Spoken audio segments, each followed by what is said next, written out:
Priya ಸ್ಪರ್ಧಾರ್ಥಿಗಳೇ, India for ಐಎಸ್ಗೆ ಆತ್ಮೀಯ ಸ್ವಾಗತ. ಕನ್ನಡದಲ್ಲಿ ಕರೆಂಟ್ ಅಫೇರ್ಸ್ ಅನ್ನ ಪ್ರಸ್ತುತಿಪಡಿಸುವ ಸರಣಿಗೆ ನಿಮ್ಮೆಲ್ಲರಿಗೂ ಸ್ವಾಗತ. ನಾನು ಶಿವಲಿಂಗಯ್ಯ. ಈ ವಿಡಿಯೋದಲ್ಲಿ ಕಾಮನ್ವೆಲ್ತ್ ಕ್ರೀಡಾಕೂಟ ಅಥವಾ ಕಾಮನ್ವೆಲ್ತ್ ಗೇಮ್ಸ್ 2030ಕ್ಕೆ ಸಂಬಂಧಪಟ್ಟಂತಹ ಮಾಹಿತಿಯನ್ನ ತಗೋಣ.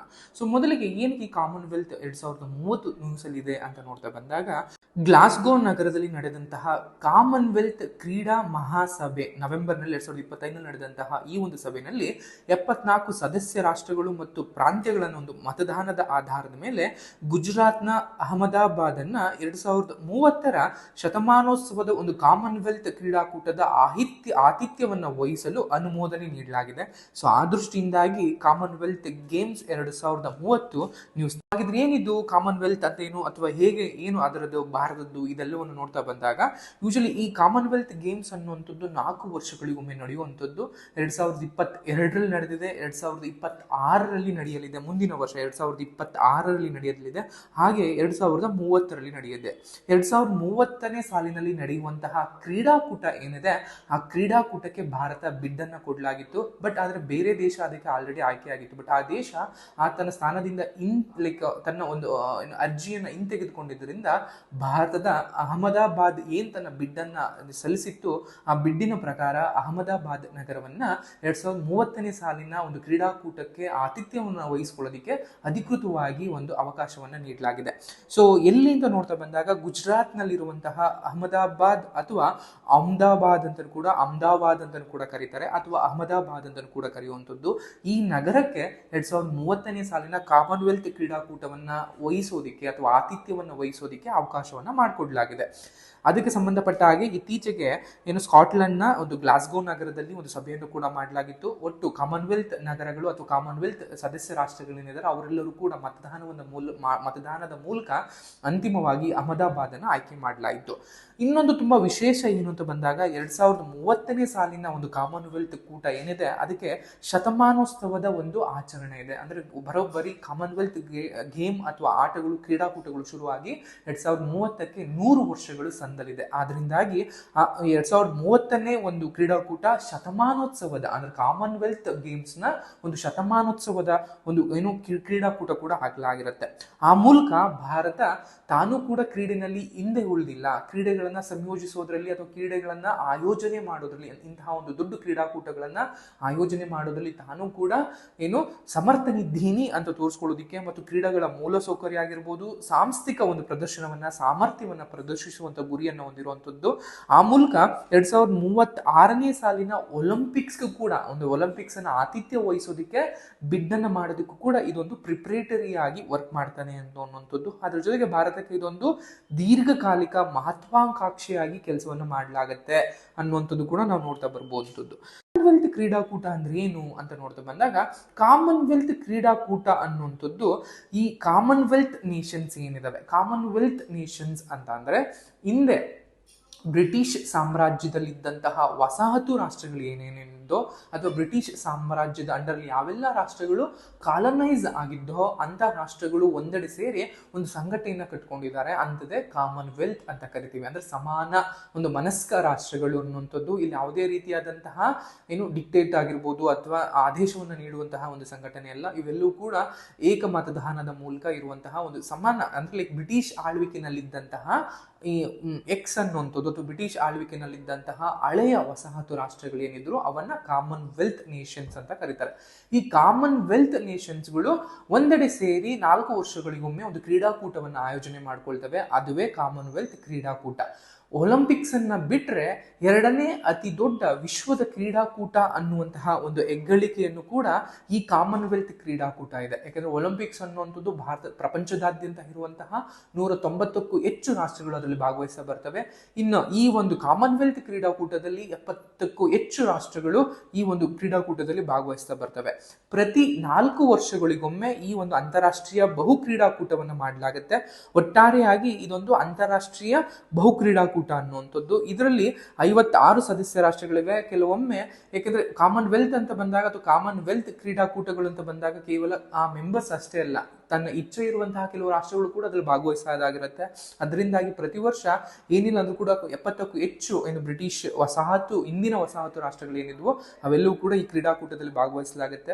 ಅಂಡ್ ಸಾಮಾನ್ಯವಾಗಿ ಈ ಕಾಮನ್ವೆಲ್ತ್ ಕ್ರೀಡಾಕೂಟವನ್ನ ಸ್ನೇಹಪರ ಕ್ರೀಡಾಕೂಟ ಅಂತಲೂ ಕೂಡ ಕರೀತಾರೆ. ಯಾಕಂದ್ರೆ ಏನು ಈ ಸದಸ್ಯ ರಾಷ್ಟ್ರಗಳಲ್ಲಿ ಅಂದ್ರೆ ಕಾಮನ್ವೆಲ್ತ್ ನೇಷನ್ಸ್ ಏನಿದಾವೆ ಅಥವಾ ಕಾಮನ್ವೆಲ್ತ್ ರಾಷ್ಟ್ರಗಳೇನಿದಾವೆ ಅಥವಾ ಬ್ರಿಟಿಷ್ ಸಾಮ್ರಾಜ್ಯದ ಆಳ್ವಿಕೆನಲ್ಲಿದ್ದಂತಹ ಇಂದಿನ ರಾಷ್ಟ್ರಗಳೇನಿದಾವೆ ಆ ರಾಷ್ಟ್ರಗಳಲ್ಲಿ ಕ್ರೀಡಾ ಮನೋಭಾವವನ್ನ, ಸಾಂಸ್ಕೃತಿಕ ವಿನಿಮಯವನ್ನ ಮತ್ತು ಆ ರಾಷ್ಟ್ರಗಳ ನಡುವೆ ಸಹಕಾರವನ್ನ ಉತ್ತೇಜಿಸುವಂತಹ ಒಂದು ಮನೋಭಾವವನ್ನ, ಒಂದು ಪ್ರಕ್ರಿಯೆಯನ್ನ ಈ ಕ್ರೀಡಾಕೂಟ ಮಾಡುತ್ತೆ. ಅದರಿಂದಾಗೂ ಕೂಡ ಇದು ತುಂಬಾನೇ ಇಂಪಾರ್ಟೆನ್ಸ್ ಅನ್ನ ಹೊಂದಿರುತ್ತೆ. ಇನ್ನು ಕಾಮನ್ವೆಲ್ತ್ ನೇಷನ್ಸ್ ನ ಒಂದು ಸಿಂಬಲ್ ಅಥವಾ ಚಿಹ್ನೆಯನ್ನ ನೋಡೋದಾದ್ರೆ ಒಂದು ಗ್ಲೋಬ್ ಸುತ್ತರ ಈ ರೀತಿಯಾಗಿ ಒಂದು ಗೆರೆಗಳನ್ನ ಹೊಂದಿರಲಾಗುತ್ತೆ. ಇದುವೇ ಕಾಮನ್ವೆಲ್ತ್ ನೇಷನ್ಸ್ ನ ಒಂದು ಸಿಂಬಲ್ ಆಗಿರುತ್ತೆ.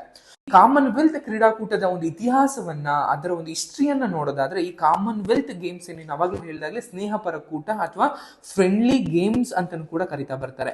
Is A multi sports event involving athletes from the Commonwealth of the Nations ಅನ್ನುವಂಥದ್ದು ಮೊದಲ ಈ ಕಾಮನ್ವೆಲ್ತ್ ಕ್ರೀಡಾಕೂಟವನ್ನ ಹ್ಯಾಮಿಲ್ಟನ್ ನಗರ ಅಂದ್ರೆ ಕೆನಡಾದಲ್ಲಿ ಹ್ಯಾಮಿಲ್ಟನ್ ನಗರ ಅಂತ ಏನಿದೆ ಅಲ್ಲಿ 1930ರಲ್ಲಿ ಮೊದಲ ಬಾರಿಗೆ ಈ ಒಂದು ಕಾಮನ್ವೆಲ್ತ್ ಕ್ರೀಡಾಕೂಟವನ್ನು ಹಮ್ಮಿಕೊಳ್ಳಲಾಗುತ್ತೆ. ಎಲ್ಲಿ ಮೊದಲ ಬಾರಿಗೆ ಅಂತ ಬಂದಾಗ 1930 ಅಂದಿನ ಬ್ರಿಟಿಷ್ ವಸಾಹತು ಆಗಿದ್ದಂತಹ ಕೆನಡಾ ರಾಷ್ಟ್ರದ ಹ್ಯಾಮಿಲ್ಟನ್ ನಗರದಲ್ಲಿ ಮೊದಲ ಕ್ರೀಡಾಕೂಟವನ್ನು ಹಮ್ಮಿಕೊಳ್ಳಲಾಗುತ್ತೆ.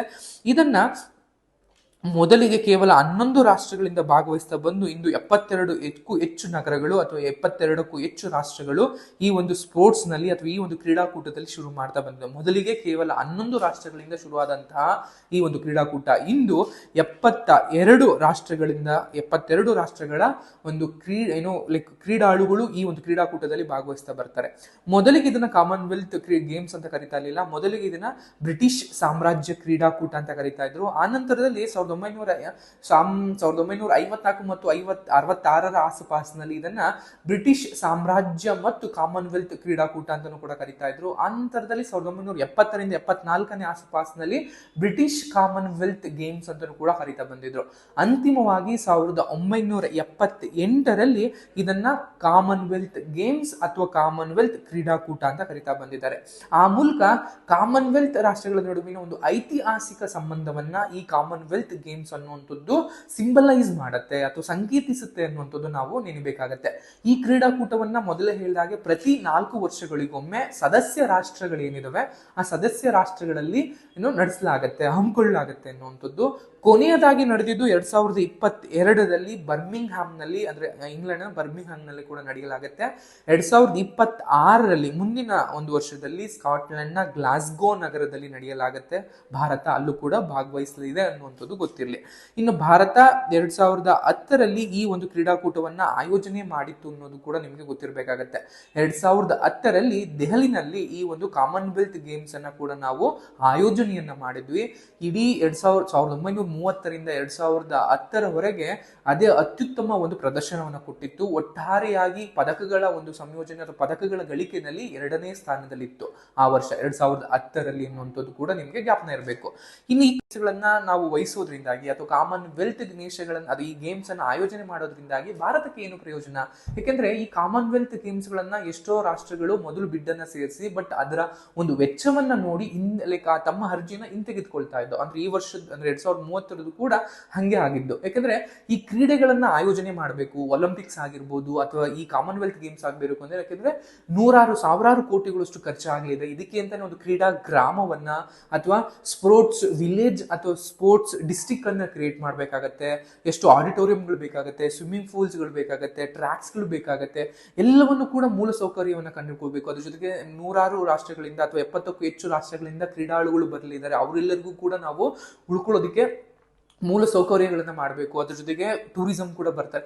ಇದೆಲ್ಲ ಇರೋದ್ರಿಂದಾಗಿ ಹೆಚ್ಚು ಒಂದು ಆರ್ಥಿಕ ಹೊರೆಯನ್ನ ಇರುತ್ತೆ. ಅಂತಹ ಆರ್ಥಿಕ ಹೊರೆಗಳ ಮಧ್ಯದಲ್ಲೂ ಕೂಡ ಭಾರತ ಈ ಗೇಮ್ ಅನ್ನ ಏನಕ್ಕೆ ವಹಿಸ್ಕೊಳ್ತಾ ಇದೆ ಅಂತ ಬಂದಾಗ ಮೊದಲೇ ಹೇಳಿದಾಗೆ ಇದೊಂದು ಸಾಫ್ಟ್ ಪವರ್ ಆಗಿ ವರ್ಕ್ ಆಗ್ತಾ ಬರುತ್ತೆ. ಭಾರತ ಅಂದ್ರೆ ನಿಮ್ಗೆಲ್ಲ ಗೊತ್ತಿರೋ ಹಾಗೆ ಆಹಾರ ಆಗಿರ್ಬೋದು, ಸಿನಿಮಾ ಆಗಿರ್ಬೋದು, ಯೋಗ ಅಥವಾ ಧ್ಯಾನ ಇದುಗಳೆಲ್ಲ ನಡುವೆ ಸ್ಪೋರ್ಟ್ಸ್ ಅನ್ನು ಕೂಡ ನಾವು ಸಾಫ್ಟ್ ಪವರ್ ಆಗಿ ಹೇಗೆ ಬೆಳೆಸ್ಕೋಬಹುದು. ಯಾಕಂದ್ರೆ ಇಂದಿನ ಒಂದು ಒಲಿಂಪಿಕ್ಸ್ ನಲ್ಲಿ ಚೀನಾ ಒಂದು ಆತಿಥ್ಯವನ್ನ ವಹಿಸಿರುತ್ತೆ. ಆ ಚೀನಾ ಆತಿಥ್ಯ ವಹಿಸಿದಾಗ ಒಲಿಂಪಿಕ್ಸ್ ನಲ್ಲಿ ತನ್ನ ಒಂದು ಸಂಸ್ಕೃತಿ ಏನಿದೆ, ತನ್ನ ಒಂದು ಕಲೆ ಏನಿದೆ, ತನ್ನ ಒಂದು ಹೆರಿಟೇಜ್ ಏನಿದೆ, ಅದನ್ನು ಇಡೀ ಪ್ರಪಂಚಕ್ಕೆ ಕೂಡ ಏನು ಪ್ರದರ್ಶನವನ್ನ ಮಾಡಿತ್ತು. ಆ ಮೂಲಕ ತನ್ನ ಒಂದು ಚೀನಾ ದೇಶದ ಒಂದು ದೇಶೀಯ ಸಂಸ್ಕೃತಿ ಏನಿದೆ ಅದನ್ನು ಕಾಪಾಡಿಕೊಳ್ಳುವಂತಹ ಮತ್ತು ಮುಂದಿನ ತಲೆಮಾರಿಗಳಿಗೆ ಕೊಂಡೊಯ್ಯುವಂತಹ ಮತ್ತು ಪ್ರಪಂಚದಾದ್ಯಂತಹ ಎಲ್ಲರಿಗೂ ಕೂಡ ಅದನ್ನ ವಿಸ್ತರಿಸುವಂತಹ ಕೆಲಸವನ್ನ ಮಾಡ್ತಾ ಬಂತು. ಆ ಮೂಲಕ ಅದು ಸಾಫ್ಟ್ ಪವರ್ ಆಗೂ ಕೂಡ ವರ್ಕ್ ಮಾಡ್ತಾ ಬರುತ್ತೆ.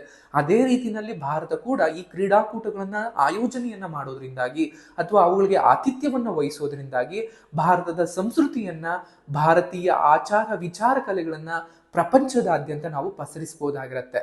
ಆ ಮೂಲಕ ಜಾಗತಿಕ ಮಟ್ಟದಲ್ಲಿ ಭಾರತದ ಒಂದು ಇಮೇಜ್ ಅನ್ನ, ಟೂರಿಸಂ ಅನ್ನ ಅಥವಾ ರಾಜತಾಂತ್ರಿಕತೆಯನ್ನ ಹೆಚ್ಚಿಸುತ್ತೆ ಅನ್ನುವಂಥದ್ದು ಕೂಡ ನಿಮಗೆ ಗೊತ್ತಿರಬೇಕಾಗತ್ತೆ. ಇನ್ನು ಭಾರತದಲ್ಲಿ ಕ್ರೀಡಾ ಆಕಾಂಕ್ಷೆಗಳು ಅನ್ನುವಂಥದ್ದು ದಿನ ಬೈ ದಿನ ಬೆಳೀತಾ ಇದೆ ಎನ್ನುವಂಥದ್ದು.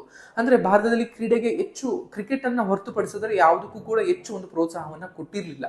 ಬಟ್ ಹೀಗಾಗಲ್ಲ. ಕಬಡ್ಡಿ ಆಗಿರ್ಬೋದು, ಖೋ ಖೋ ಆಗಿರ್ಬೋದು, ಅಥವಾ ಲೈಕ್ ಬ್ಯಾಡ್ಮಿಂಟನ್ ಅಥವಾ ಟೆನ್ನಿಸ್ ಆಗಿರ್ಬೋದು, ಹೀಗೆ ಪ್ರತಿಯೊಂದಕ್ಕೂ ಕೂಡ ಅದರದೇ ಆದಂತಹ ಒಂದು ಪ್ರೋತ್ಸಾಹವನ್ನ ಕೊಡ್ಲಾಗ್ತಾ ಇದೆ. ಅಂದ್ರೆ ನಮ್ಮಲ್ಲೂ ಕೂಡ ಈಗ ಜಾವ್ಲಿನ್ ಥ್ರೋನಲ್ಲಿ ನೀರಜ್ ಚೋಪ್ರಾ ಆಗಿರ್ಬೋದು, ಅಥವಾ ಬಾಕ್ಸಿಂಗ್ ಆಗಿರ್ಬೋದು, ಶೂಟಿಂಗ್ ಆಗಿರ್ಬೋದು, ಆರ್ಚರಿ ಆಗಿರ್ಬೋದು, ಇದೆಲ್ಲದರಲ್ಲೂ ಕೂಡ ಭಾರತದ ಕ್ರೀಡಾಳುಗಳು ಪ್ರಪಂಚದಾದ್ಯಂತಹ ಅನೇಕ ಸಾಧನೆಗಳನ್ನ ಮಾಡ್ತಾ ಇದ್ದಾರೆ. ಇವರಿಗೆ ಹೆಚ್ಚು ಪ್ರೋತ್ಸಾಹವನ್ನ ಕೊಡುವಂಥದ್ದು ಆ ಮೂಲಕ ಭಾರತದಲ್ಲಿ ಮತ್ತಷ್ಟು ಕ್ರೀಡಾಪಟುಗಳು ಬೆಳೆಯೋದಕ್ಕೆ ಅಥವಾ ಕ್ರೀಡಾಳುಗಳು ಜನಿಸೋದಿಕ್ಕೆ, ಕ್ರೀಡಾಳುಗಳನ್ನ ರೂಪುಗೊಳಿಸೋದಕ್ಕೆ ಸಹಾಯವನ್ನ ಮಾಡುತ್ತೆ ಅನ್ನುವಂಥದ್ದು, ಯುವಕರ ಒಂದು ಭಾಗವಹಿಸುವಿಕೆಯನ್ನ ಪ್ರೇರೇಪಿಸುತ್ತೆ ಅನ್ನೋದು. ಯುವಕರು ಅಂತ ಬಂದಾಗ ಮುಖ್ಯವಾಗಿ ಎಲ್ಲರೂ ಕೂಡ ಒಂದು ಉದ್ಯೋಗಕ್ಕೆ ಅಥವಾ ಉದ್ಯೋಗವನ್ನ ನೀಡುವಂತಹ ಶಿಕ್ಷಣ ವ್ಯವಸ್ಥೆಗೆ ಹೆಚ್ಚು ತೂಗು ಬೀಳ್ತಾರೆ ಅನ್ನುವಂಥದ್ದು.